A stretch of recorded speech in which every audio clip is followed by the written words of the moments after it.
In the vast, sun-drenched plains of the Masai Mara, where the horizon stretches endlessly and the air shimmers with the promise of life, a kingdom flourished under the rule of a magnificent king. His name was Mfalme.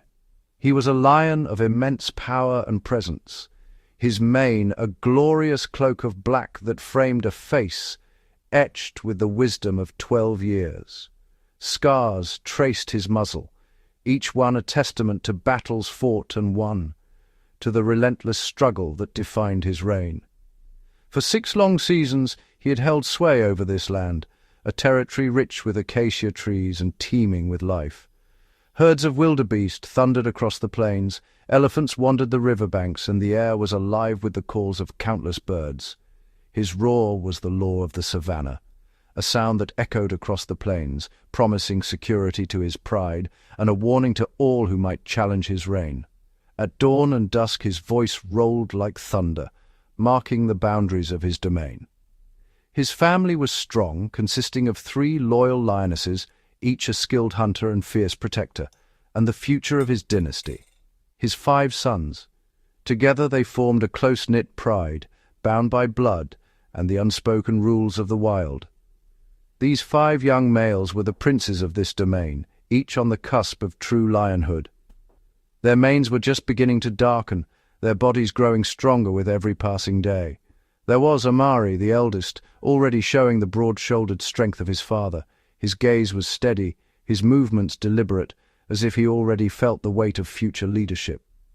Then came the inseparable twins, Hodari and Jaseri, their bond a powerful force, their movements a synchronized dance of youthful energy. They were rarely seen apart, their playful rivalry sharpening their skills for the challenges ahead. Acacia, the observer, possessed a keen and watchful eye, always studying the world around him, learning its secrets. He noticed the subtle shifts in the wind, the distant movement of prey, the silent approach of danger. And finally, there was Moto, the youngest and most impetuous, his spirit a burning fire of courage.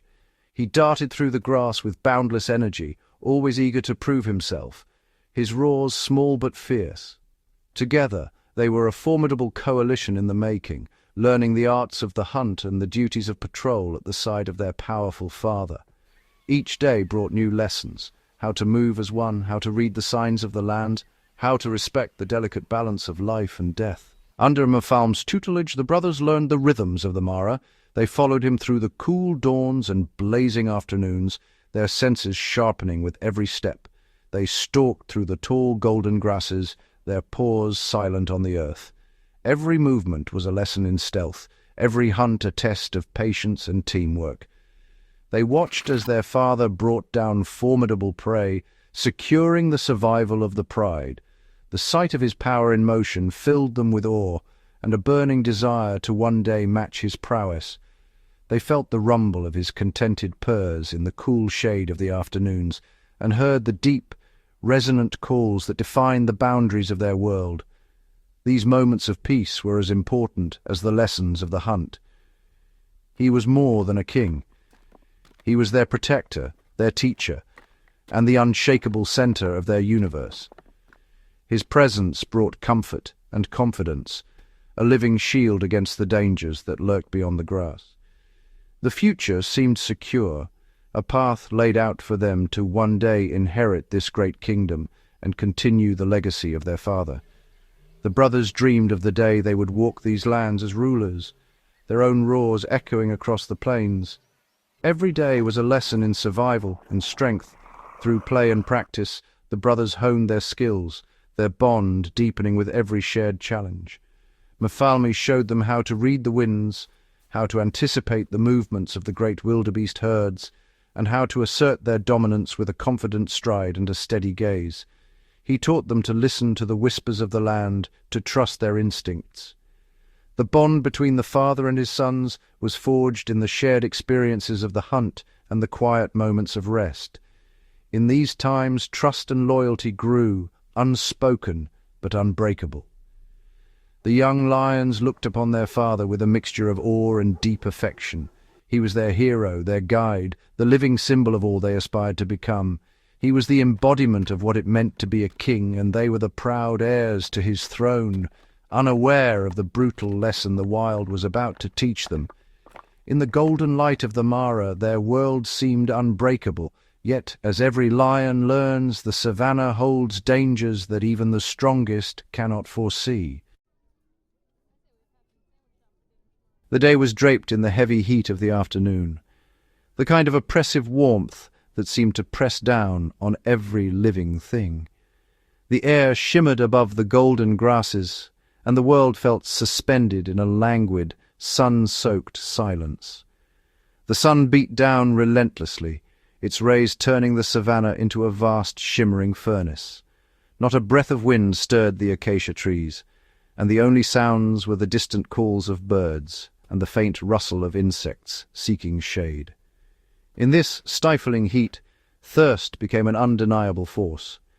It drove the great king, Mfalme, from the sparse shade of his domain to the edge of the Mara River, a place that promised relief but also concealed untold dangers beneath its placid surface. Mfalme moved with the slow, deliberate grace of a ruler who had nothing to fear. He lowered his magnificent head to drink, his golden mane catching the sunlight, his powerful form mirrored in the murky water. Each lap was measured, cautious, as if he could sense the tension that lay hidden beneath the river's calm. He paused often, lifting his head to scan the horizon, his amber eyes sharp and wary. Mfalme was a veteran of this land, a survivor of countless battles, and he knew that even the mightiest could fall to a moment's carelessness. Yet the need for water was overwhelming, and he could not ignore it. Unbeknownst to him, beneath the tranquil surface, an ancient predator waited. The water hid a shadow, a relic from a time before lions ruled these plains. The crocodile's eyes, cold and unblinking, watched every movement with predatory patience. This was Sobek, an immense Nile crocodile, a monster whose legend was whispered among the animals of the Mara. For days, Sobek had stalked the riverbank, waiting for the perfect moment. Suddenly, with a violence that shattered the afternoon's stillness, the water exploded in a spray of mud and foam. Sobek, a colossal beast stretching 18 feet from snout to tail and weighing over a ton, surged from the depths with terrifying speed. His armored body cut through the water like a living battering ram, jaws agape and eyes fixed on his target. In a heartbeat, those jaws, lined with rows of dagger-like teeth, clamped down on Mfalme's head. The force was unimaginable, a crushing grip that could shatter bone and end a life in an instant. The Lion King, a warrior who had triumphed over countless rivals and dangers, was caught utterly off guard. His body thrashed in the water, muscles straining against the impossible strength of his attacker. Mfalme let out a final, desperate roar, a sound that tore through the thick air, echoing across the savannah. It was a cry of shock, pain, and defiance, a king's last command to his kingdom. That roar carried far, reaching the ears of his 5 sons, who were patrolling the territory nearly half a mile away. Instantly, their heads snapped up, eyes wide with alarm, as the unmistakable sound of distress pierced their routine. Back at the river, the struggle was brief but brutal. Sobek's immense weight and raw power overwhelmed even the mighty Mfalme. The crocodile twisted and rolled, dragging the Lion King deeper into the churning water, the surface erupting in a frenzy of claws, teeth, and blood. Drawn by the terrible final roar, the 5 brothers broke into a desperate sprint. Their powerful bodies tore across the savannah, hearts pounding with fear and adrenaline, each stride fueled by the hope that they might still save their father. But when they arrived, the riverbank was eerily still. The chaos of moments before had faded, leaving only the disturbed shoreline and the heavy silence of aftermath. The water was clouded with mud and blood swirling in slow eddies as the violence beneath the surface subsided. The air was thick with the metallic scent of loss. There was no sign of their father, no golden mane, no familiar shape, only the lingering scent of his fear and the chilling silence that followed his final cry. The brothers fanned out along the riverbank, eyes scanning every ripple, every shadow, searching desperately for any sign of the king. Their hearts hammered with dread, each second stretching into eternity as the truth began to dawn. The unshakable pillar of their world, their father, their leader, had been violently torn away, swallowed by the dark, unforgiving waters of the Mara River. The river, so often a source of life, had become a grave. The shock was profound. The 5 young lions stood frozen at the water's edge, unable to comprehend the enormity of their loss. Their world, once so certain, had shifted in an instant. Grief settled over them like a physical weight, pressing down on their shoulders, dimming the fire in their eyes. The reality of their loss was inescapable, a wound that would not heal. The savannah, once their playground and classroom, now felt hostile and empty. The vastness of the land seemed to mock their smallness, their sudden vulnerability. Even the sounds of the wild, the calls of distant animals, the rustle of the wind seemed changed, sharper, almost cruel. The world they had known was gone. Their father, the symbol of ultimate strength and security, had been vanquished by a hidden monster from the deep. The river, once a boundary of their kingdom, had become a place of nightmares.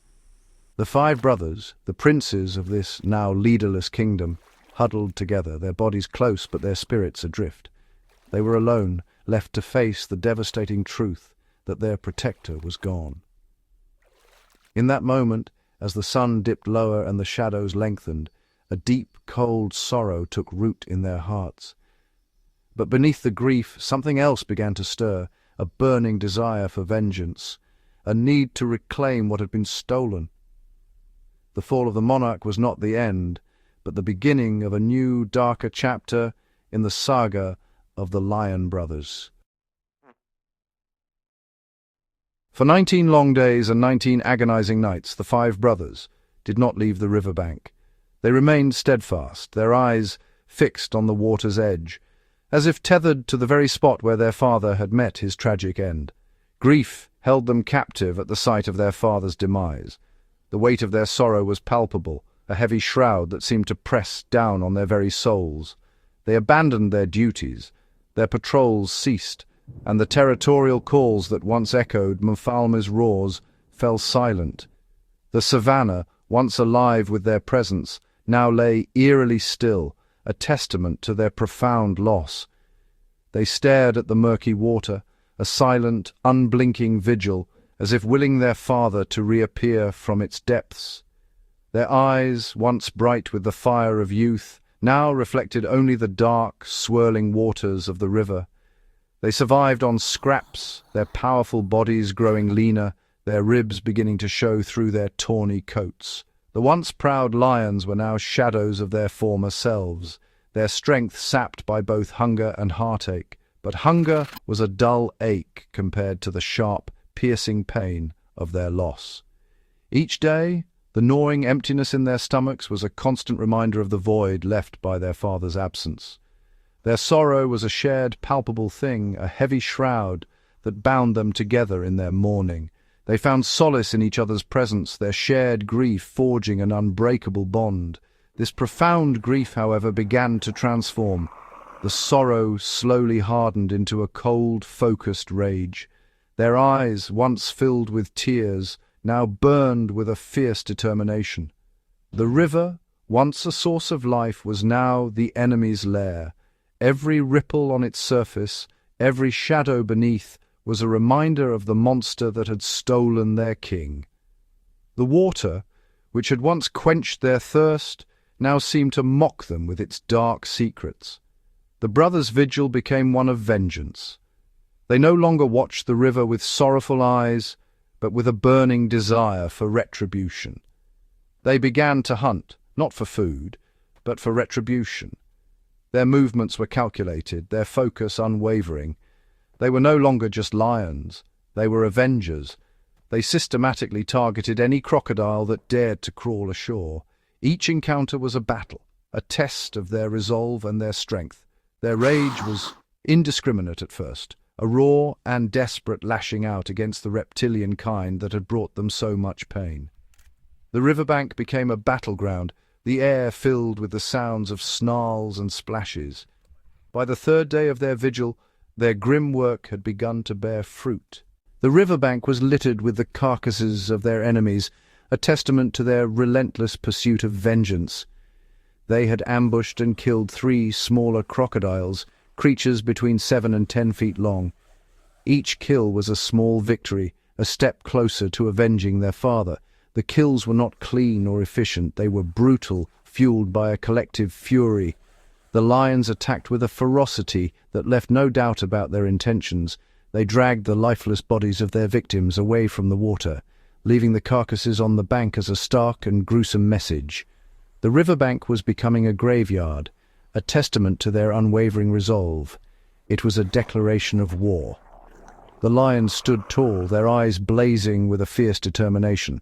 They were no longer just mourning sons. They were executioners, determined to purge the river of the creatures that had taken Mfalme from them. They were no longer just mourning sons. They were executioners, determined to purge the river of the creatures that had taken Mfalme from them. Their faces, once filled with sorrow, now bore the marks of battle and the fire of vengeance. The riverbank was becoming a graveyard, a testament to their unwavering resolve. Each carcass was a symbol of their determination, a reminder of the price of crossing the Sons of Mfalme.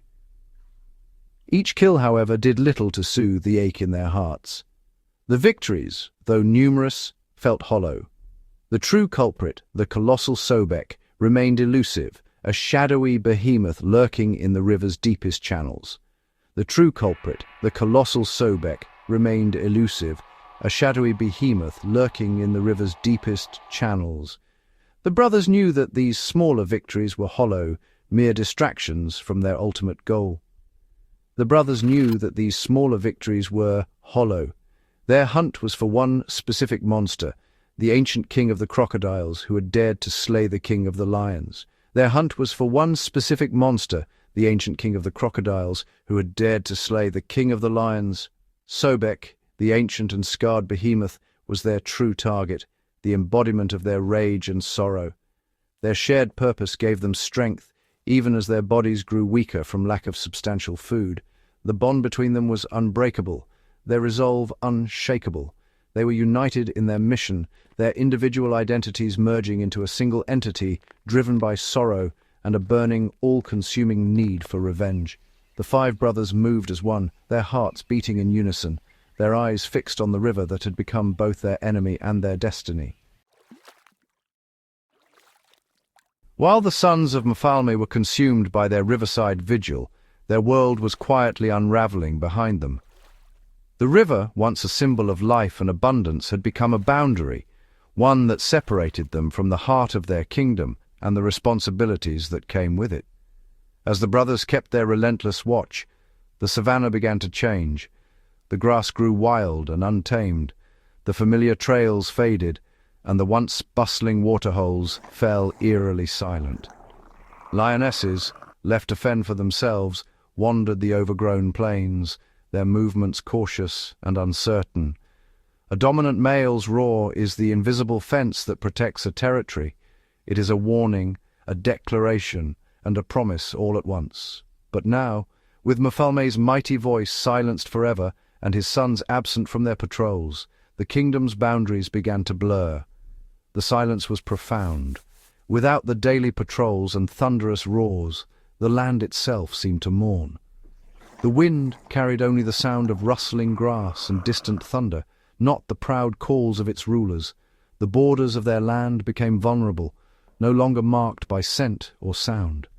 Opportunistic scavengers and rival predators began to test the edges, sensing the absence of authority. The scent of a vacant throne travels fast on the savanna winds, carrying with it the promise of new opportunities for those bold enough to seize them. It was not long before opportunistic rivals arrived, drawn by the rumors of a fallen king and a pride in disarray. From the south, a formidable coalition of 4 large male lions, known as the Outlanders, began their advance.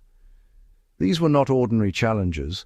They were battle-hardened nomads, each scar a testament to past victories and bitter defeats. The Outlanders moved with purpose, their senses attuned to the shifting power. They sniffed the air, tasted the wind, and quickly realized that the old king was gone. The power vacuum left by Mfalme's sudden death was palpable.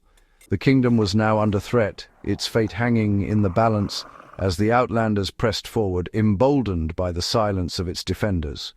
On the 8th day of the brothers' vigil, the inevitable happened. The Outlanders, having watched and waited, sensed their moment had come. Growing bolder with each passing day of silence from the ruling males, the Outlanders made their move. Their approach was swift and merciless. They launched a savage attack on the Pride's lionesses, chaos erupting as dust and fur filled the air. The lionesses fought valiantly, but they were outmatched and outnumbered. The Outlanders sought to claim the lionesses and the territory as their own, intent on erasing all traces of the former king's bloodline.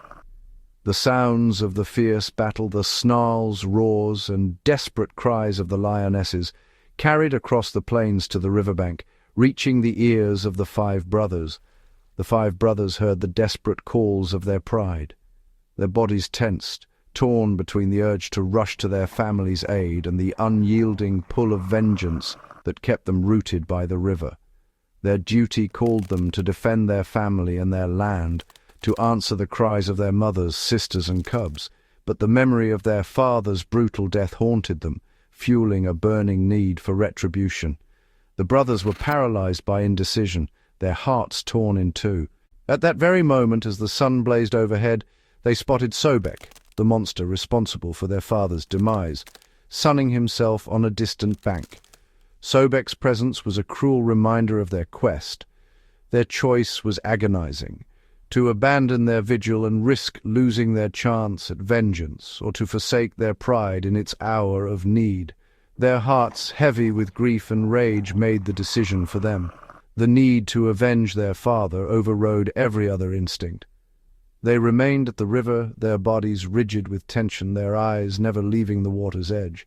The need to avenge their father overrode their instinct to protect their territory. The brothers' focus narrowed to a single point: Sobek. It was a decision that would have dire consequences. The Outlanders, facing no resistance from the Pride's rightful heirs, overwhelmed the lionesses. The Outlanders asserted their dominance, driving the lionesses into submission and scattering the cubs. The Pride's unity was shattered. They successfully took control of the southern half of Mfalme's kingdom, redrawing the borders with every step. The land that had belonged to the brothers since birth was now slipping away. The triumphant roars of the Outlanders echoed across the plains, replacing the familiar calls of Mfalme and his sons. The kingdom's very identity was being rewritten. The Outlanders began to mate with the lionesses, seeking to erase Mfalme's bloodline and establish their own legacy. The cycle of power and survival continued, indifferent to the pain it caused. The Pride was fractured, its members scattered and fearful. The brothers, still rooted by the river, had allowed this tragedy to unfold. From afar, the brothers watched the aftermath, regret and guilt gnawing at their hearts. They had failed as protectors, and the cost was immeasurable. The news of the invasion reached them in fragments. Through the cries of fleeing cubs, the silence of the savannah, and the uneasy movements of the remaining lionesses. Each new detail added to the brothers' burden. They were now not only grieving sons, but also failed protectors, their legacy tarnished by indecision and loss. Their focus on the river had cost them half their inheritance. The pressure mounted with every passing hour, the weight of their choices pressing down on them. The brothers knew that to reclaim their kingdom, they first had to defeat the monster in the water, the creature that haunted their dreams and stole their father. Only then could they turn their attention to the usurpers on their land. Their mission became twofold: vengeance and reclamation. It was a desperate race against time. Every moment spent at the river was a moment lost in the battle for their home. The vigil was no longer just about avenging the past. It had become a fight for the very future of their bloodline and their kingdom. Their kingdom was shrinking, its enemies multiplying. The Outlanders were not the only threat. Other coalitions watched from afar, waiting for their own chance to strike. The five brothers, once proud and strong, were growing weaker with each passing day. Hunger, grief, and the relentless pressure of their dual mission threatened to break them. Yet as the sun set on the battered kingdom, their resolve remained, fragile but unbroken. The hunt for Sobek required more than just brute force and rage. It demanded patience, cunning, and a level of discipline the brothers had never before needed to summon. In the days that followed their father's death, the Mara's golden grasslands became a chessboard, and every move was a matter of life and death. The brothers quickly learned that their usual tactics, charging, flanking, overwhelming, were useless against this aquatic titan. Sobek was not a foe who could be intimidated or outmuscled on his own ground. On the fifth day, after hours of silent waiting, they finally had a clear view of their nemesis. The air was thick with anticipation as the brothers crouched in the grass, barely daring to breathe. Sobek was resting on a muddy flat, his armored body stretched out in the sun. The brothers could see the fresh, deep scars across his snout and flank, the unmistakable marks of his final battle with their father. Each wound was a reminder of what they had lost and what they still had to face. Seeing these wounds reignited their fury, but it also sparked a new approach. They realized that rage alone would not win this war. Acacia, the keen observer, began to study the great crocodile's movements. He watched not just with his eyes, but with his mind, piecing together the patterns of a creature who had survived countless seasons of drought and flood. He watched Sobek's patterns, noting where he sunned himself, how he entered the water, and how he hunted. He saw how the crocodile would slip beneath the surface, invisible but ever present, and how he would wait for hours, motionless, before striking with terrifying speed. A plan began to form, a strategy born from observation and patience.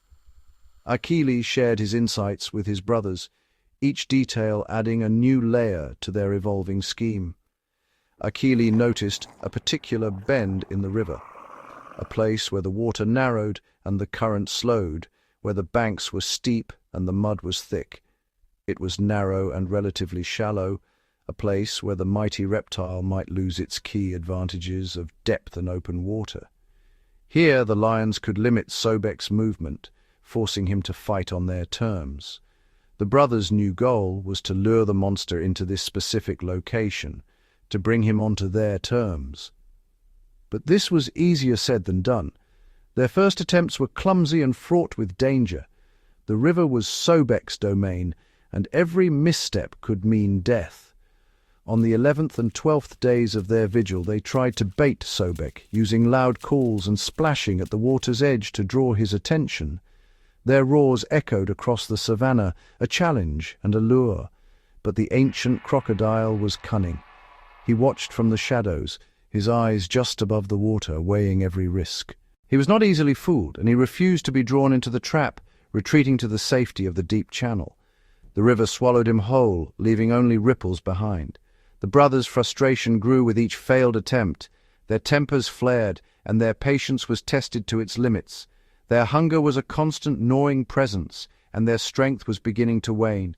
The days stretched on, each one harder than the last, yet their resolve did not break. If anything, adversity forged their bond even stronger. They knew this was a battle of wits as much as it was a battle of strength. Every day they learned a little more, adjusted their tactics, and waited for the perfect moment. They had to outsmart a creature that had survived for half a century through sheer cunning and brute power. Sobek was a legend of the river, and he would not fall easily. They continued to watch and learn, refining their strategy. Each brother brought his own strengths to the table, and together they became more than the sum of their parts. They observed which paths Sobek took along the riverbed and where the currents were weakest. They mapped the river in their minds, turning every detail into an advantage. Their shared mission focused their minds, turning their grief into a sharp, strategic tool. The memory of their father's sacrifice became the fire that fueled their determination. Each brother played a part in this deadly game of chess. Their roles were clear and their trust in one another absolute. Amari, the eldest, directed their movements, his presence a steadying force. He was the anchor, the one who kept them focused when tempers flared or hope wavered. The twins, Hodari and Jasseri, were the bold actors, tasked with creating the diversions needed to steer the Crocodile. Their energy and daring were vital, drawing Sobek's attention and testing his reactions. Moto, the youngest, provided the fiery energy that drove them forward, refusing to let despair set in. His spirit was infectious, lifting the others when exhaustion threatened to overwhelm them. And Akili continued his silent watch, his mind piecing together the puzzle of how to defeat a monster. Every observation, every failed attempt brought them closer to understanding their enemy. They were no longer just 5 individuals. They were a single, cohesive unit, a team of strategists dedicated to one goal, drawing Sobek into their trap. The Mara had never seen such unity, nor such determination. The final confrontation was drawing near, and the brothers were ready to meet it, not as avengers, but as master tacticians, lions who had learned to think like the deadliest predator of the river. The cost of their obsession with vengeance was becoming painfully high. Every day the brothers bore new scars, some visible, others hidden deep within. Their bodies ached, but it was the weight of failure and the memory of their fallen kin that pressed heaviest on their hearts. Each failed attempt to lure Sobek into their chosen battleground brought them closer to the monster's devastating power, and honestly, the risks were immense. The riverbank, once a place of hope, had become a stage for repeated heartbreak. The lions' confidence was tested with every encounter, their pride battered by the cunning and ferocity of their ancient foe. On the 13th day, their plan went horribly wrong. The sun had barely crested the horizon when the brothers, driven by hunger and desperation, tried to herd Sobek toward a shallow bend in the river. The air was thick with tension, every muscle in their bodies coiled for action. But Sobek, the Crocodile King, was no ordinary adversary. As the lions closed in, he turned on them with a speed that defied his massive size. The water exploded around him, and in a blur of motion, he lunged at the pride, jaws snapping, tail lashing. Moto, the fiery and impulsive youngest brother, got too close. His youthful bravado, once a source of inspiration, now put him in grave danger. He darted forward, teeth bared, determined to prove himself. With a single whip-like crack of his immense tail, Sobek sent the young lion flying. The sound echoed across the riverbank, a sickening thud as Moto crashed to the ground, his body twisting in pain. Moto landed hard, his leg badly injured, a deep gash a painful reminder of the crocodile's raw power. Blood stained the grass, and his anguished roar sent a chill through his brothers' hearts. The injury was a serious blow to the coalition. Moto, once the fastest and most agile among them, now struggled to rise. His brothers gathered around him, their faces etched with worry and fear. Moto could no longer put his full weight on his leg, and his pained limping was a constant visual cue of their vulnerability. Every step was a struggle, every movement a reminder of how quickly fortune could turn. Yet it did not deter them. If anything, the sight of their youngest brother wounded only fueled their determination. The brothers regrouped, their eyes burning with a new, fiercer resolve. If anything, seeing their brother wounded only hardened their resolve. They would not let Moto's suffering be in vain. The bond between them, forged in blood and loss, became their greatest strength. 2 days later, on day 15, they tried again. The wounds were still fresh, but the fire in their hearts had not dimmed. They moved with greater caution, every step measured, every glance exchanged a silent promise of support. This time they were more cautious, but the ancient reptile was a master of his domain. Sobek watched from the water, his eyes cold and calculating, every muscle ready to strike.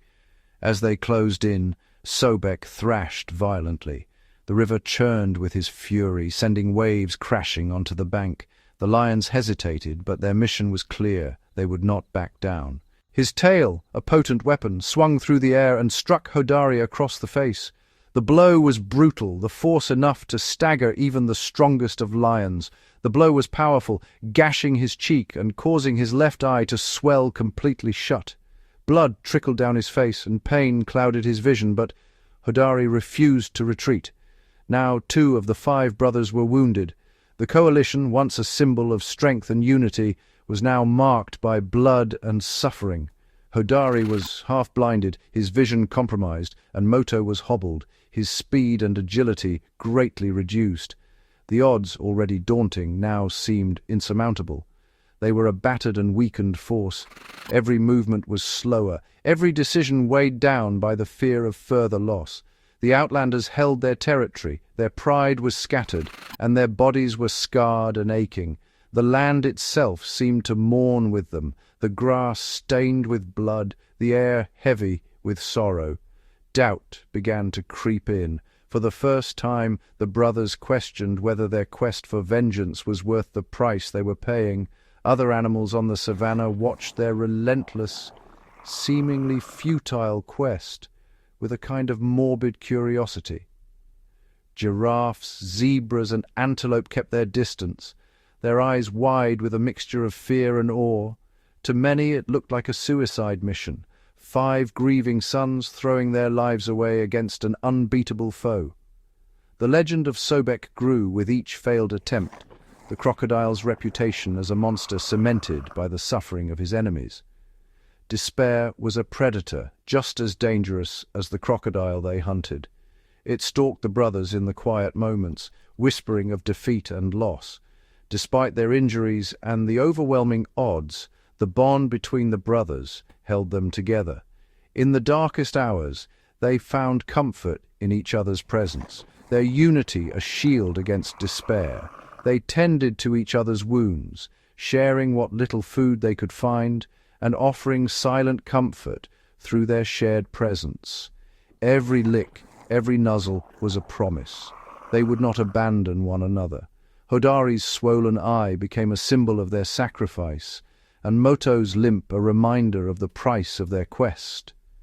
The scars they bore were badges of honor, proof of their courage and determination. Their shared pain did not break them, it forged them into something harder, something more resolute. The brothers, once princes of the savannah, were now warriors bound by a single purpose. They were no longer just princes. The trials they faced had transformed them, their innocence lost to the fires of battle. They were wounded warriors, and their war against the river monster was far from over. The river, the crocodile, and the pain, they would face them all, together. They would not rest until Sobek was dead. The brothers, battered but unbroken, prepared for the next battle, their eyes fixed on the river, their hearts burning with vengeance. The tale of the wounded warriors was only just beginning. Fortune, it seems, can favor even the most desperate. For days the brothers had waited, their bodies gaunt, their eyes hollowed by hunger and loss. The air was thick with tension, every sound in the grass a possible threat or opportunity. The river, once a symbol of danger and death, now became the stage for their final act. On the 18th day of their long and painful vigil, the river itself delivered an opportunity. The dawn was cool, mist curling above the water, and the world seemed to hold its breath. The carcass of a large hippopotamus, a casualty of some other savannah drama, floated slowly down the current. Its massive form bobbed and rolled, swollen with gases, a grotesque gift from the river gods. Fate guided the bloated body directly into the narrow, shallow bend in the river that the brothers had so carefully chosen for their ambush. The water eddied and swirled, nudging the carcass closer to the muddy bank. It lodged itself against the muddy bank, a massive, irresistible lure. The stench of decay was overwhelming, but to the hungry and the desperate, it was the scent of hope. The scent of decay soon filled the air, an open invitation to every scavenger in the area, including the ancient king of the river, Sobek. Vultures circled overhead, their shadows flickering across the ground, while smaller predators lingered at the periphery, wary of the giants that would soon arrive. The brothers watched, their hearts pounding with anticipation. Every muscle was taut, every sense sharpened by the promise of vengeance and survival. It was not long before their patience was rewarded. The riverbank, silent for so long, began to stir with the approach of something immense. The colossal form of Sobek appeared, drawn by the promise of an easy meal. His armoured back broke the surface, scales glistening in the morning light, eyes cold and ancient. The great crocodile heaved himself out of the water and onto the bank, moving towards the hippo carcass. Each movement was deliberate, his massive tail leaving deep furrows in the mud. This was the moment they had been waiting for, the chance for which they had sacrificed their territory, their health, and their safety. The brothers pressed lower into the grass, barely daring to breathe. The monster was in their trap. The open bank left him exposed, far from the safety of deep water. He was exposed, distracted, and positioned exactly where they wanted him. Sobek's attention was fixed on the carcass, his hunger blinding him to the danger lurking in the grass. The time for strategy was over. The brothers' claws dug into the mud, their bodies trembling with the need to act. The time for battle had arrived. With a sudden explosive movement, the lions burst from their cover, a blur of golden fur and raw power. With a silent understanding that needed no roar or signal, the five brothers launched their coordinated attack. Each knew his role, honed by years of hunting together, and now sharpened by the need for revenge. They moved as one, a storm of claws and teeth descending upon the distracted reptile. The air filled with the sounds of snarling, hissing, and the wet slap of bodies colliding in the mud. Amari, the eldest, went straight for the head, seeking to control Sobek's most dangerous weapon, his jaws. He clamped down with all his strength, teeth scraping against the crocodile's armoured skull. The twins, Hodari and Jaseri, flanked the beast, blocking his escape route back to the deep water. They darted in and out, slashing at his flanks, forcing him to stay on land. Even with his swollen eye, Hodari fought with a focused fury. Pain was forgotten, replaced by the burning need to avenge their father. Moto, despite his injured leg, threw his weight against the crocodile's powerful body, helping to pin the monster down. His claws dug deep, anchoring the beast in place. Akili, the strategist, knew the most vulnerable point and targeted the thick, armoured skin of the throat. He bit down with precision, aiming for the soft tissue beneath the scales. The battle was a maelstrom of primal violence. Mud flew, water splashed, and the cries of predator and prey echoed across the riverbank. Sobek, realizing his fatal error, thrashed with unimaginable power, his tail scything through the air, his body rolling in a desperate attempt to crush his attackers. The ground shook with each convulsion, and the lions were thrown about, but they refused to let go. But the brothers were relentless. Their claws and teeth found purchase again and again, each attack fueled by memories of their father and the long days of suffering. They held on with a tenacity born of 19 days of grief and rage, blood mixed with mud, painting the scene in the colours of war. For 20 minutes, the muddy riverbank was a scene of chaos. The struggle seemed endless, each side refusing to yield, the outcome uncertain with every passing second. Finally, their combined strength and unwavering determination overwhelmed the ancient beast. Sobek's movements slowed, his power waning as the lions pressed their advantage. The thrashing subsided, and the great Sobek, the 50-year-old monarch of the Mara River, lay still. The riverbank, once a place of terror, was now silent except for the heavy breathing of the victors. The five brothers, exhausted and bleeding, had achieved the impossible. Their bodies bore the marks of battle, deep cuts, torn ears, bloodied fur, but their eyes shone with the fierce light of triumph. They had avenged their father. In the lair of the beast, the sons of the fallen king had claimed their victory, forever altering the balance of power along the river. Their victory over Sobek was absolute, a hard-fought triumph that left the riverbank stained with the memory of their struggle. Yet as the echoes of the battle faded, the brothers knew their journey was far from over. There was no time for rest, no moment to savor their revenge, for the shadow of another enemy still loomed over their homeland. The massive body of the great crocodile lay cooling on the mudflat, a silent testament to the brothers' ferocity and the price of vengeance. But as the sun dipped low, casting long shadows over the land, the brothers' thoughts turned to the south, where their ancestral home remained under the control of usurpers.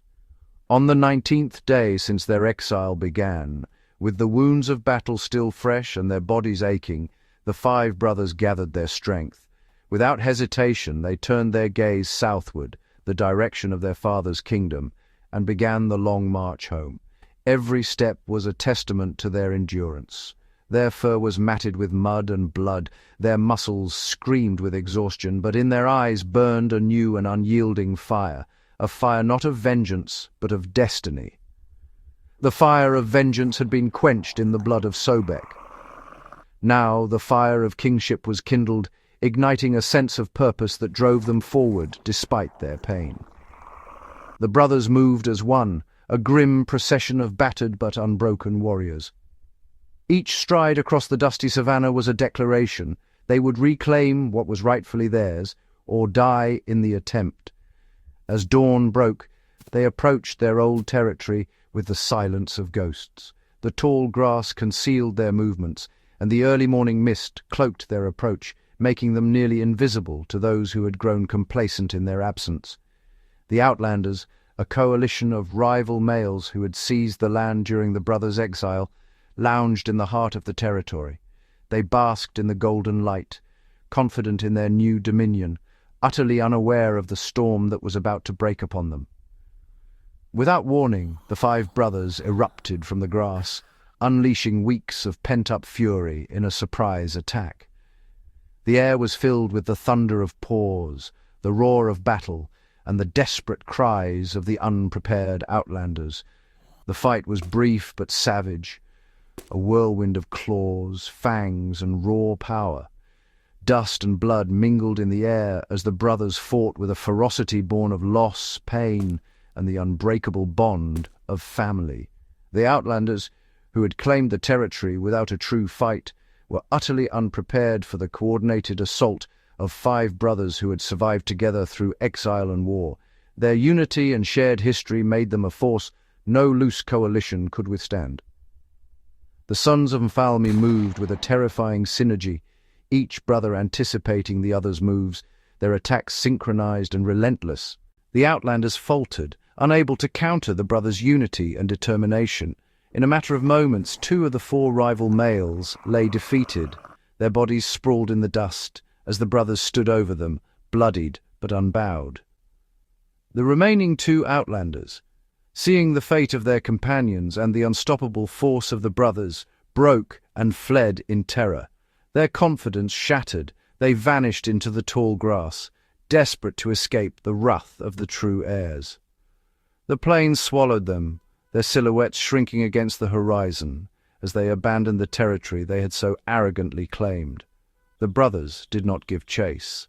Their message had been delivered, not in words, but in blood and dominance. Blood stained their fur, a grim reminder of the cost of power and the price of reclaiming a throne. At last, the land of Mfalme was theirs once more. The brothers stood tall, surveying the territory that had been their birthright, now won back through courage and sacrifice. Exhausted beyond measure, the five brothers gathered over the bodies of their vanquished foes. For the first time in 19 days, they lifted their heads to the sky and roared, a sound that shook the very earth. Their roars were not just a declaration of victory, but a proclamation of reclamation, of the return of the rightful kings to their ancestral home. The sound echoed across the savannah, rolling over the grasslands and reaching every corner of the territory. It was a call that could not be ignored, a powerful announcement that the Sons of Mfalme had returned. From the shadows, the pride's lionesses emerged, drawn by the unmistakable voices of their former king's sons. They had endured the rule of the usurpers, waiting and hoping for this moment. As they approached, the lionesses recognized the brothers, scarred, hardened, but unmistakably the heirs of Mfalme. Relief and respect mingled in their eyes as they drew near. With gestures of submission and respect, the lionesses accepted the brothers' leadership, acknowledging their strength and the trials they had overcome. The pride was whole again. The brothers, the lionesses, and the cubs gathered together, nuzzling and resting in the fading light. The scars on their bodies told the story of their ordeal, but their unity was unbroken. As dusk settled over the savannah, a profound peace descended. The long, dark vigil was finally over. The kingdom, battered and scarred like its new rulers, was whole once more. With the first rays of dawn, a new era began for the Sons of Mfalme and their pride, a future forged in struggle, sealed in blood, and illuminated by hope. The five brothers, now revered across the Mara as the Sons of Mfalme, ascended to the throne they had so fiercely reclaimed. Their names echoed through the grasslands, whispered by the wind, and spoken in awe by all who witnessed their rise. They did not simply inherit their father's kingdom, they had forged it anew, piece by piece, through sorrow, strategy, and bloodshed. Every inch of land was hard won, every victory a testament to their unity and determination. Their coalition was not just an alliance of convenience, but a brotherhood forged in the crucible of loss and adversity. Together, they stood as an unbreakable wall against all who would challenge them. It was a brotherhood, cemented in the shared memory of their father's fall and their collective rise from the depths of grief. Each night, as the stars emerged, they remembered Mfalme, drawing strength from his legacy and from each other. They established their dominance not just over their father's original territory, but over an even larger expanse of the savannah. Their patrols stretched farther than ever before, their presence felt in every corner of the land. Their reign was born of fire, and their rule was absolute. No rival coalition dared to challenge them, and the other predators of the Mara gave them a wide berth. The river, once a place of tragedy and sorrow, became a symbol of their power. Its banks, once stained with loss, now bore the marks of their triumph. They patrolled its banks relentlessly, a constant living memorial to their father and a warning to all. The river was no longer a boundary, but the heart of their domain. The memory of Sobek's defeat lingered in the air, a story whispered on the wind. The tale of the great crocodile's fall became legend, a cautionary tale for all who would threaten the pride.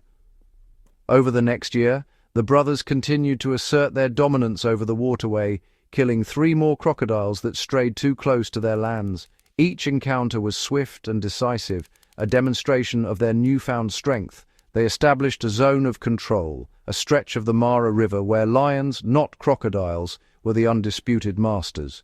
The river's edge became a place of caution for all reptiles, a boundary marked by the scent and presence of the 5 brothers. The balance of power had been permanently shifted. The river, once a domain of danger, was now a sanctuary for the pride and a symbol of their victory. Hodari's face healed, but the battle with Sobek left its mark. The memory of that fateful day was etched into his very being.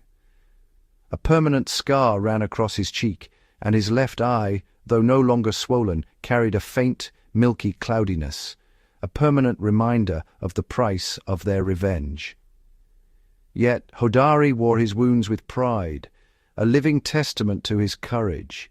Each of the brothers bore scars, both visible and unseen, from their 19-day ordeal.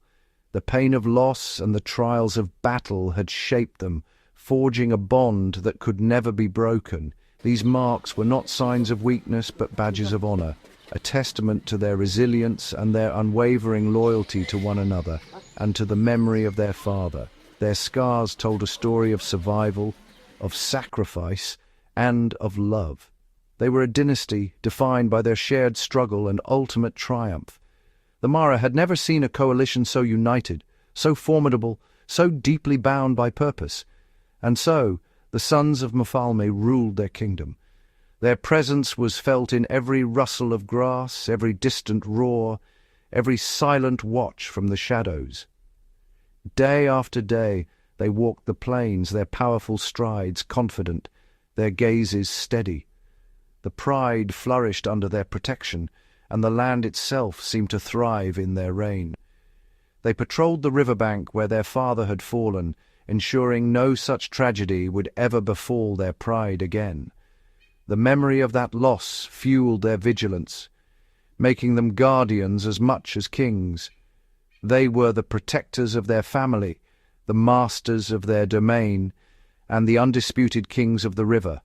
The next generation grew strong beneath their watchful eyes, learning the lessons of survival and unity. The legacy of Mfalme did not end in the murky depths of the water. It was reborn, stronger and more formidable than before, in the hearts of his 5 courageous sons. Their story became the heartbeat of the Mara, a living legend. They were the river kings, and their story would become a legend of the Masai Mara, told for generations, a tale of vengeance, brotherhood, and the unbreakable spirit of the lion. Gap 2s. As seasons turned and the rains returned to the Mara, the land awoke with a new promise. Under the watchful gaze of the 5 brothers, the pride flourished, growing stronger with each passing moon. Cubs tumbled through the tall grass, their playful roars echoing the might of their fathers. The old wounds of war faded into memory, replaced by the rhythms of peace and prosperity. Yet the River Kings knew that their reign was not only about dominance but stewardship. They guided the young with patience, teaching them the lessons written in scars and memory.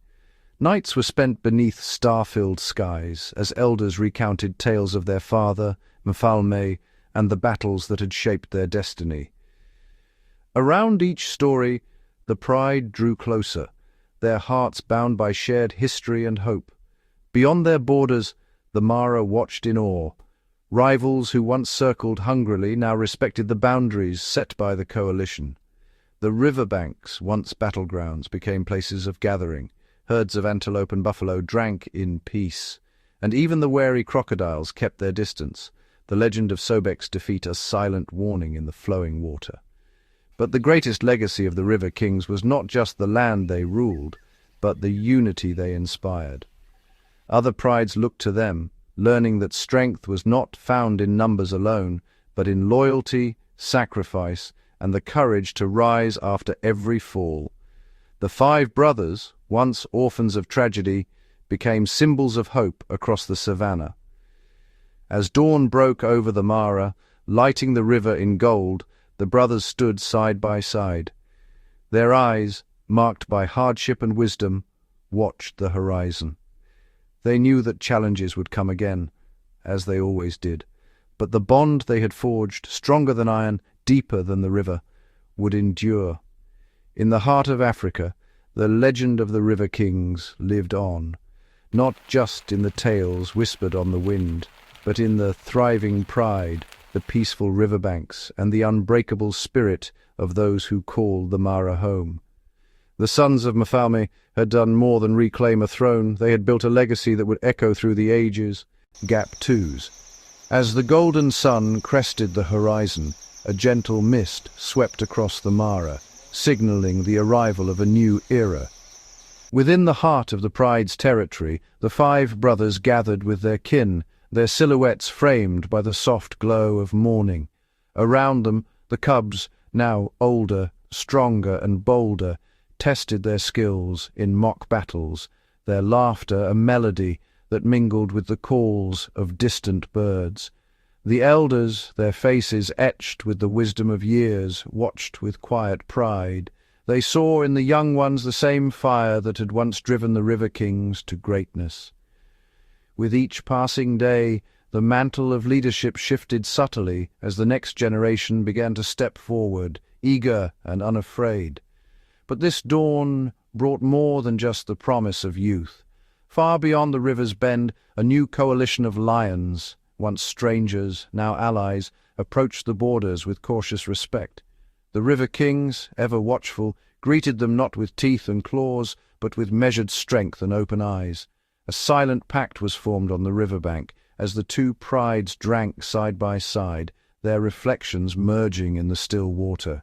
Old rivalries faded, replaced by an unspoken understanding.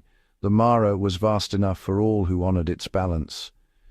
As midday arrived, the pride moved as one, hunting, resting, and teaching, each lioness and cub playing their part in the tapestry of life. The brothers, now mentors, walked among their family, passing down the wisdom of unity, resilience, and respect for the land that had shaped them. When night fell, a chorus of roars thundered across the plains, a celebration of survival, of kinship, of hope renewed. The Mara, alive with the promise of tomorrow, listened and remembered. For in every dawn, in every new beginning, the legend of the River Kings was reborn. And so, under a sky ablaze with stars, the pride faced the future together, undaunted, unbroken, and forever united. Gap twos. As the stars wheeled overhead, a hush settled over the Mara, carrying with it the soft promise of what was yet to come. In the quiet after the celebration, the pride gathered beneath an ancient acacia, its sprawling branches a shelter for stories old and new. The elders, seated in a circle, began to share tales of ancestors, of kings and queens, whose courage had carved the path the pride now walked. Their voices, low and steady, wove a tapestry of memory that wrapped around the gathered lions like a warm embrace. Beside them, the youngest cubs, eyes wide with wonder, listened intently, their imaginations alight with visions of glory and adventure. The five brothers, now wise with the scars and triumphs of their journey, watched as their own sons and daughters leaned closer, eager to inherit the mantle of leadership. The gentle night breeze carried the scent of rain and distant thunder, a reminder that change, though inevitable, could bring renewal. Across the river, the new coalition of allies kept silent vigil. Their presence was a quiet reassurance, a symbol of peace hard-won and fiercely protected. One by one, lions from both prides crossed the riverbank, exchanging cautious glances that slowly turned into gestures of trust, a shared hunt here, a guarded greeting there, small acts but seeds of something greater. As the moon climbed higher, the pride's matriarch rose, her silhouette silvered in moonlight. She spoke of tomorrow, not just as a promise, but as a responsibility. Each lion, young and old, was a guardian of the Mara's balance. Their fates were intertwined with the land, with the river, and with each other.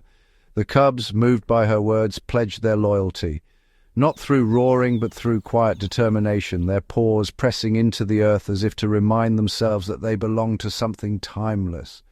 And so, as the first hints of dawn tinged the sky, the pride drifted into restful slumber, hearts full of hope and minds brimming with dreams. The Mara, watchful and wise, held their secrets close, waiting for the next chapter to unfold. For in every whisper of the future, the legend of the River Kings lived on, etched in every paw print, sung in every breeze, and remembered in every heart. As the golden dawn crested the horizon, the Mara glistened with dew, each blade of grass catching the light like a promise. Beneath the ancient acacia, where stories had been sown in the night, a new energy stirred. The cubs, restless with dreams, gathered in playful clusters, their laughter ringing through the cool morning air. But today their games held purpose. The elders had chosen this day as the beginning of a new tradition. One by one, each young lion stepped forward, guided by their parents and watched by the pride. In their mouths they carried seeds, gifted by the matriarch, harvested from the heart of the savannah. With gentle paws, they pressed them into the earth beneath the acacia's sprawling roots. It was a simple act, yet heavy with meaning, a pledge to nurture not only their legacy, but the land itself. The five brothers stood together, their eyes meeting in silent agreement. They had fought for the throne, defended their kin, and brokered peace. Now they saw the true test, teaching the next generation to build, not just conquer. Their voices joined the elders, sharing wisdom in soft, steady tones. How to read the wind, how to follow the river's secrets, how to protect the fragile balance that sustained them all. Across the river, the allied pride watched, then slowly approached, their own cubs mimicking the ritual. For the first time, lions from both sides worked side by side, their paws turning soil, their futures entwined. The boundary that had once divided them faded into memory, replaced by a shared vision of growth. As the sun rose higher, the acacia's shade grew shorter, but its promise stretched far. The seeds, hidden now beneath the earth, would one day rise, just as the pride had risen from hardship to hope. And as the lions gathered in a circle, their shadows touching, the Mara itself seemed to exhale in contentment. In the hush that followed, the matriarch spoke once more, her voice carrying across the plains. "We are more than our past battles. We are the keepers of tomorrow. Let every paw print remind us that the greatest strength lies not in what we take, but in what we nurture." And so, with hearts united and the acacia as their witness, the pride welcomed the new day, knowing that the seeds they planted would shape not just their story, but the story of the Mara for generations yet to come. As dusk approached, the Mara transformed once more, its golden grasses swaying softly in the evening breeze, whispering the secrets of the day just past. The pride lingered beneath the acacia, their forms silhouetted against the crimson sky, each lion reflecting on the ritual that had bound them closer to the land and to one another. Beyond the shade, the youngest cubs chased fireflies, their paws stirring tiny clouds of dust that danced in the fading light. Nearby, elders traced the patterns left in the soil, murmuring blessings for the seeds buried beneath. Their words, half song and half memory, floated on the air, a gentle reminder that every story leaves its mark, even after the storytellers move on. Suddenly, a distant rumble caught the pride's attention. Heads lifted, ears pricked, as the thunder rolled across the plains, promising rain. The matriarch's eyes shone with understanding.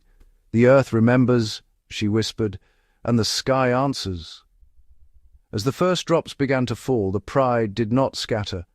Instead, they pressed closer together, embracing the rain as both baptism and benediction.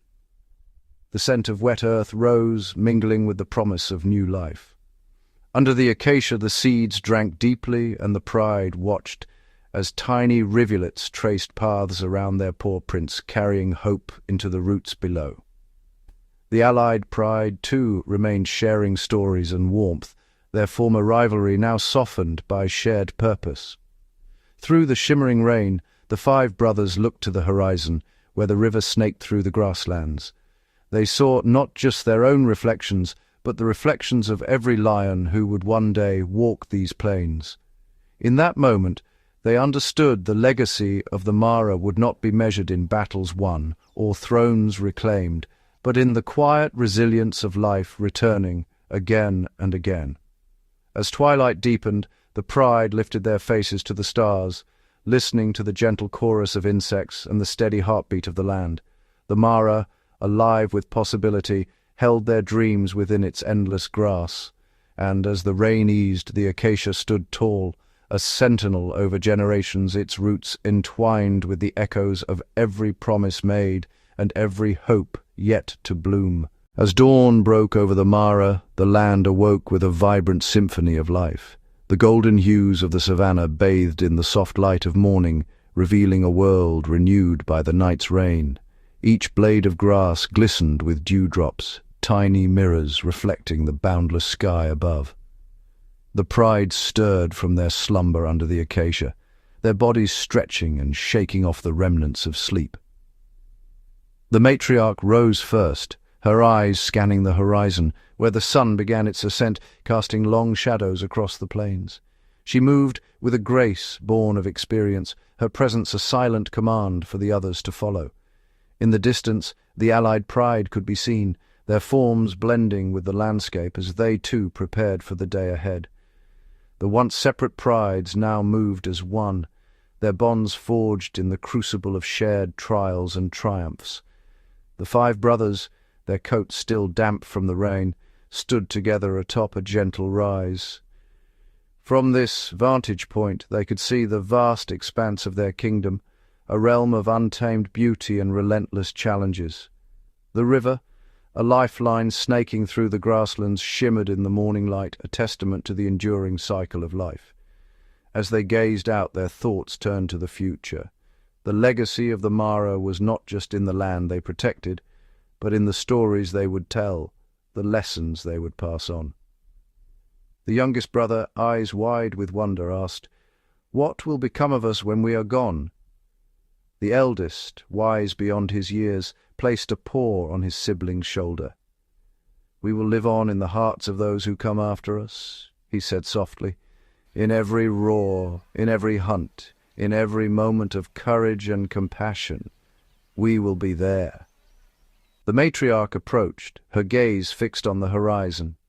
"The Mara is eternal," she murmured. "It remembers every step, every sacrifice. We are but stewards of this land, and our duty is to ensure it thrives for generations to come." As the sun climbed higher, the pride began their day's journey. They moved with purpose, their steps in harmony with the heartbeat of the land. The cubs, full of energy and curiosity, bounded ahead, their laughter a joyful counterpoint to the elders' solemn reflections. In the heart of the savannah, life continued its relentless march. Herds of wildebeest grazed peacefully, their movements a rhythmic dance across the plains.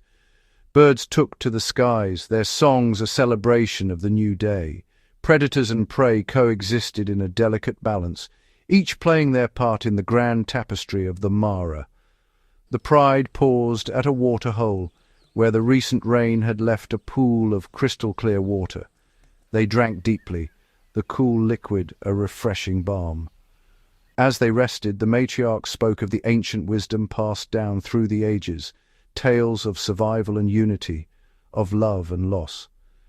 In the quiet moments that followed, the Pride members reflected on their journey. They had faced countless challenges, but they had emerged stronger, their bonds unbreakable. The future was uncertain, but they knew they would face it together, as one.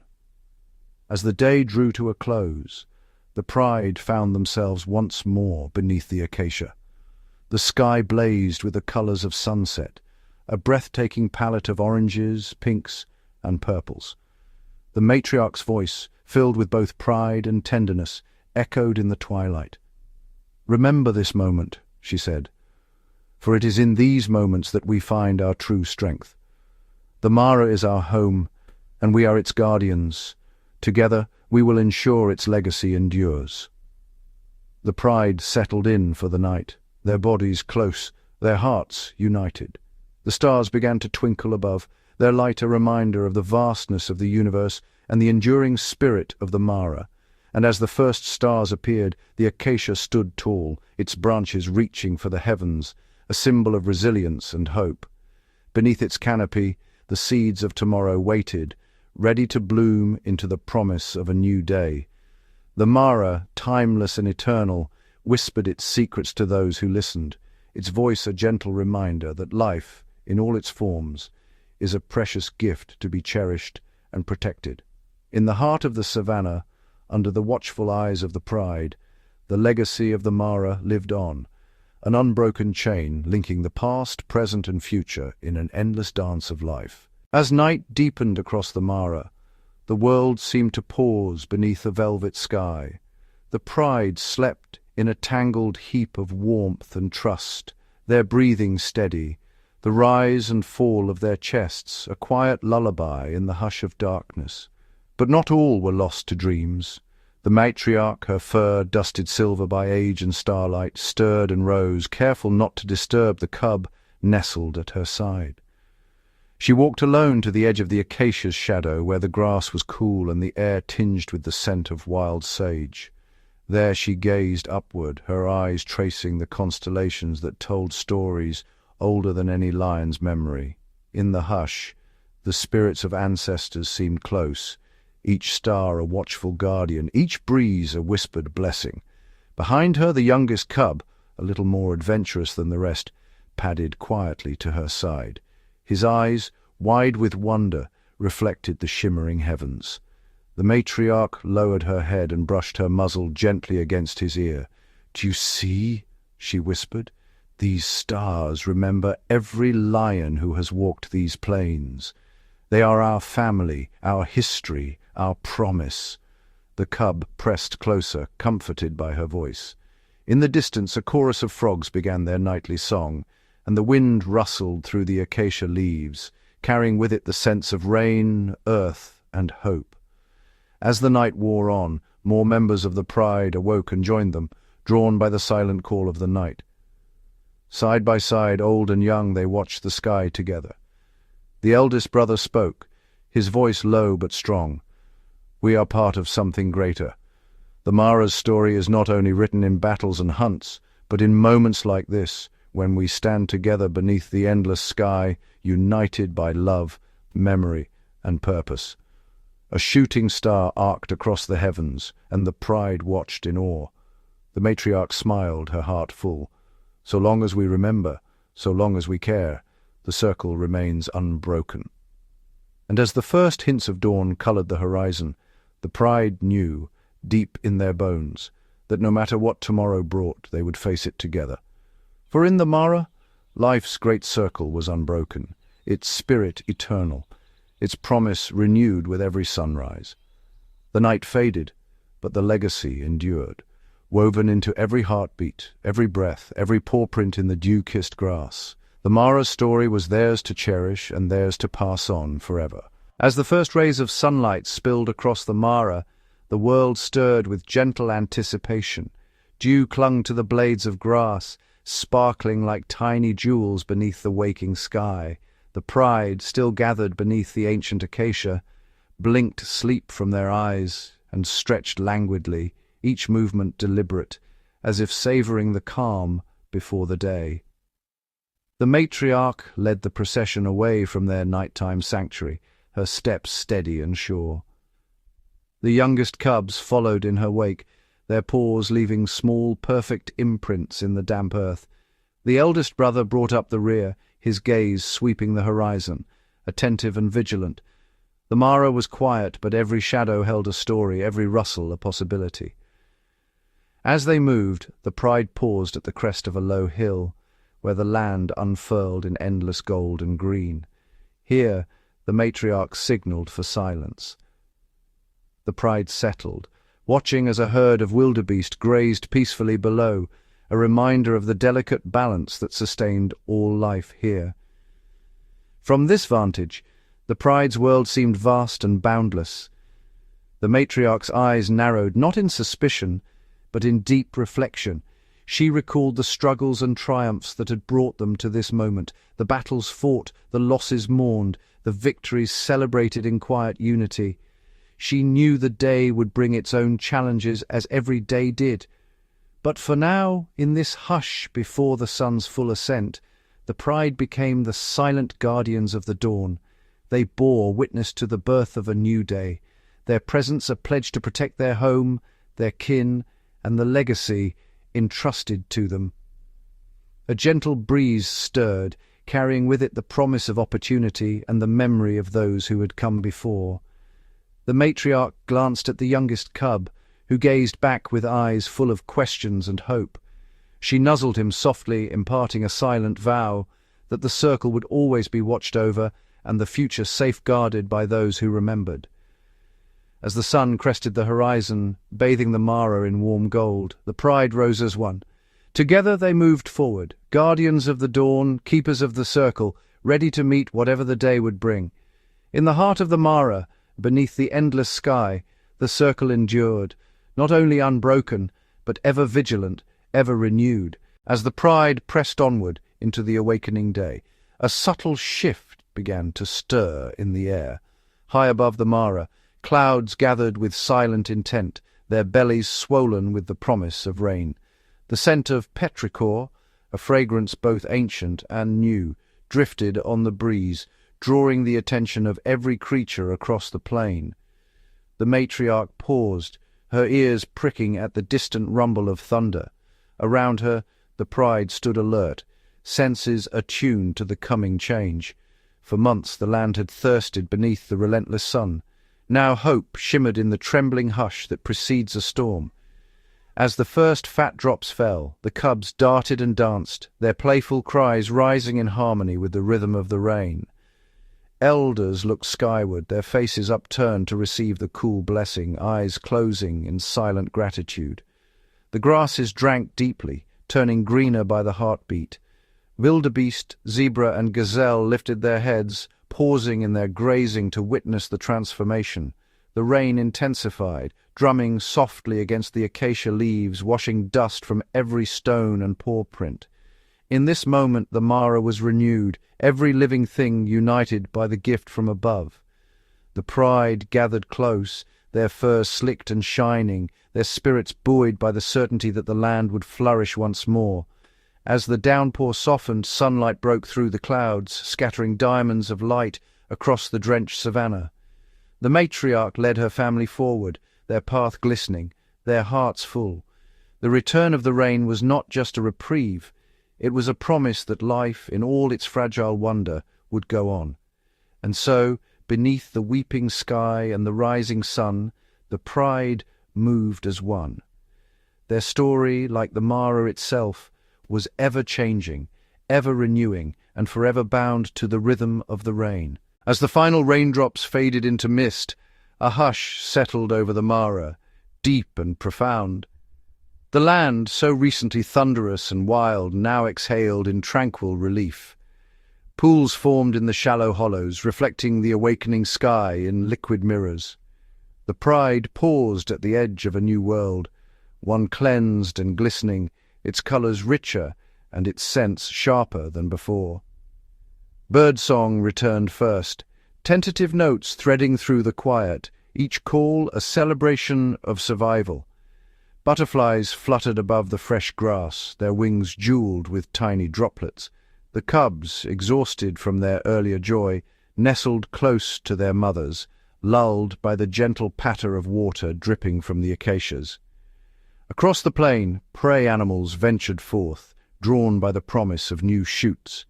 The wildebeest formed cautious lines at the muddy pools, lowering their heads to drink deeply, while zebras shook rain from their manes, their stripes gleaming in the sun's renewed warmth. Within the pride, a sense of peace settled, a rare and precious reprieve. Scars and old wounds were softened by the soothing wet earth, and the elders exchanged quiet glances, remembering storms of seasons past. The matriarch, vigilant as ever, surveyed her domain, reassured by the return of abundance, but mindful of the hidden dangers that always follow change. In this gentle aftermath, the Mara seemed to pause, holding its breath. The circle of life, briefly interrupted, now resumed its steady pulse. Every creature, from the smallest insect to the mightiest lion, carried the memory of the storm and the hope it left behind. As the sun climbed higher, steam rose from the warming ground, blurring the horizon in a golden haze. The pride, refreshed and resolute, pressed onward. Each paw step an echo of resilience, each heartbeat a quiet promise to endure whatever the next dawn might bring. As the Mara basked in the golden haze of the post-storm dawn, a sense of renewal permeated the air. The pride moved with a newfound grace, their steps lighter, their spirits buoyed by the promise of new beginnings. The cubs, now re-energized, played in the puddles, their laughter a testament to the resilience of life. The elders watched over them, their eyes reflecting a blend of wisdom and hope. Among the acacias, the matriarch led her pride with unwavering determination. Her gaze swept across the horizon, where the land stretched out in an endless tapestry of greens and golds, dotted with the vibrant blooms that had sprung up overnight. The rains had not only cleansed the land, but had also sown the seeds of a bountiful future. In the distance, the river swelled with fresh water, its banks teeming with life. Fish leaped joyfully, their silvery scales catching the sunlight. Birds of all hues gathered at the water's edge, their songs weaving a complex melody of renewal and gratitude.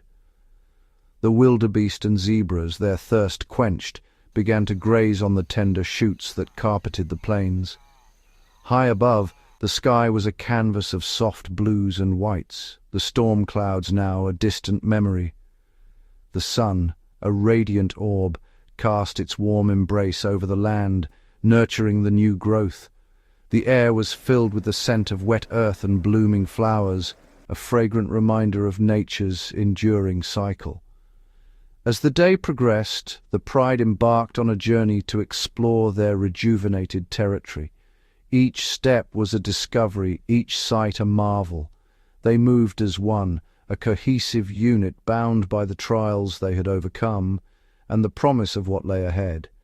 The matriarch's heart swelled with pride as she observed the harmony within her family. By noon, they reached a hill that overlooked the vast expanse of the Mara. The view was breathtaking, a panorama of life in its most vibrant form. The matriarch paused, her mind drifting to the future. She knew that challenges would come, as they always did, but in this moment she allowed herself to revel in the beauty of the present. A gentle breeze rustled the grass, whispering secrets of the past and promises of the future. The Pride settled on the hill, basking in the warmth of the sun and the unity of their family. They had weathered the storm and emerged stronger, their bond unbreakable. As the sun began its descent, casting long shadows across the land, the Pride knew that this day was a gift, a reminder that life, despite its trials, always finds a way to renew and thrive. With hearts full of hope and eyes set on the horizon, they embraced the promise of new beginnings.